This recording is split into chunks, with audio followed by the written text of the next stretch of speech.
Hello, everyone, and happy Liberation Day. Yes, obviously, we're going to respect the fact that it's MLK Day, and we're also going to respect the fact that it is policy to keep the flag at half-mast for 30 days in the death of a president.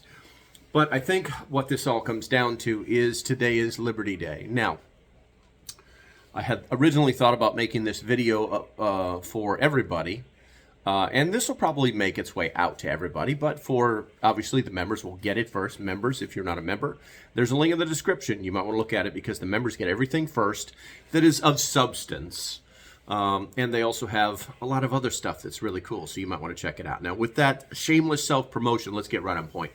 There are a lot of people out there that are very upset, that are very quietly just for lack of better, tweeting away or posting away, as Captain Elon Musk would like to say, in the Twitter sphere about the damages to America, and they're very quickly realizing that everything that they say and do does not hold weight. So what we're starting to see is kind of them pulling back into the background and not being as vocal, and who the people that are filling that vacuum are people who believe in socialism, are people who believe in communism, and that have used communism to move to the forefront of wokeism. I mean, obviously, I needed to make you guys a video. You're members, right? And I try to make as many as I can for you, but there are people out there that actually believe that communism is good. And it does not have a solid track record of being good for anyone.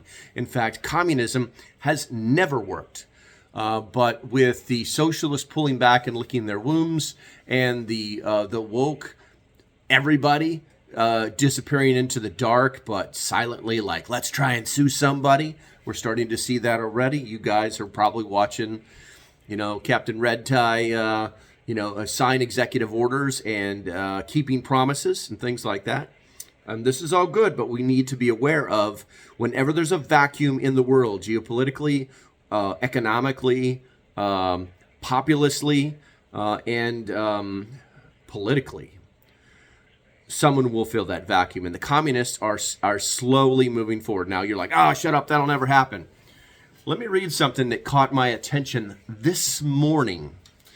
This was actually a guy out on X. I won't say his name, but he talked a good game. He made some statements, and then it was like, okay, let's spin off into left field. But here's what he actually posted on X, and I didn't even reply to the guy because he's just a waste of time. So he titled this article "Protest Without Illusions." Protest Without Illusions, the inauguration of Donald Trump on January 20th, stands for a stark symbol of an escalating crisis for the working people. Here we go with the catchphrases. Not just the United States, but globally. Now Donald Trump is going to fart and kill people in Lithuania or something like that. This event does not merely present a change of political guard.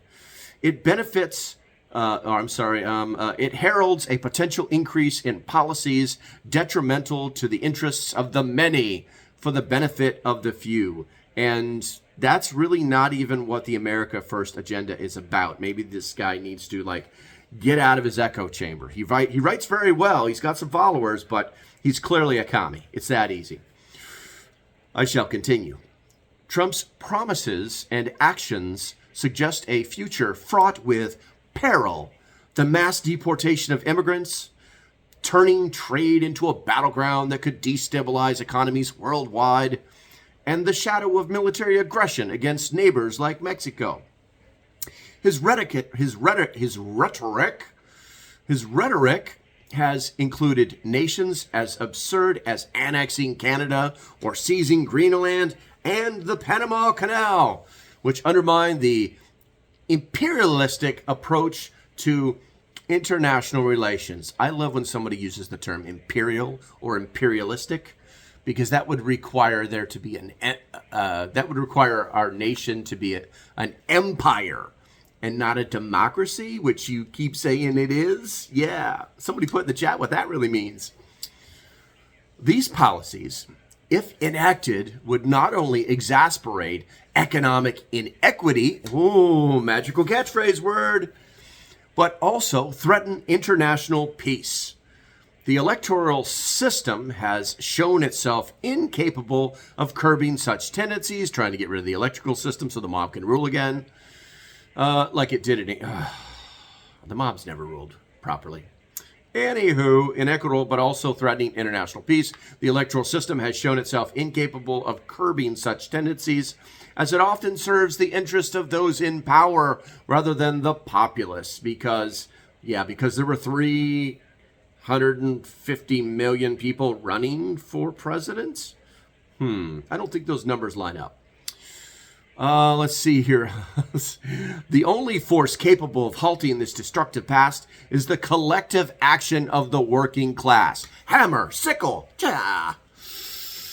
Mass strikes, not the ballot box, could disrupt the machinery of such policies.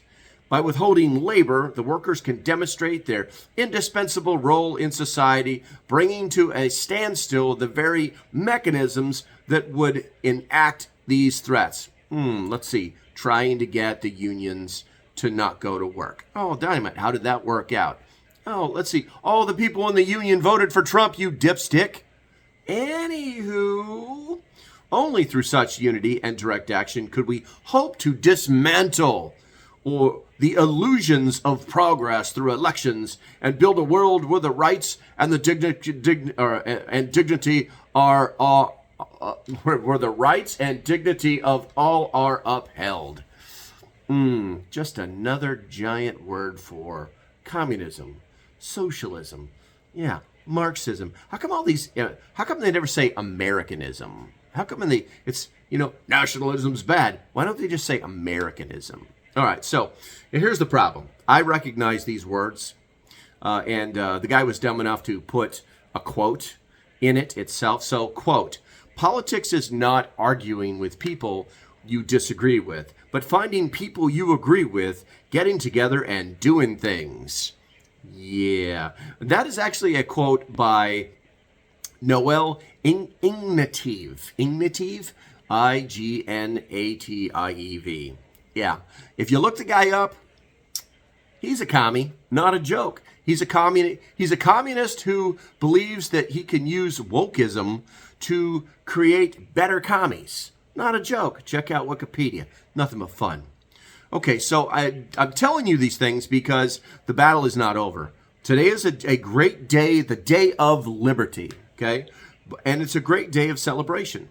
But as with anything in life, just because you made it to the top of the mountain doesn't mean that you won. It also doesn't mean that everybody who tried to stop you isn't going to try and stop you again. They have a bad habit of keeping people down, kind of bringing them down to their level. So kind of be aware. All right, guys, I think that's going to be a bit about it for right now. As usual, the next live stream is going to be on how to build your post-apocalyptic dream vehicle. That should be on. That should be the next video. So if you're not a subscriber, you should probably do that now. Yeah. Happy Liberty Day. Stay safe. Have a great day, and I shall see you when I see you. Bye-bye.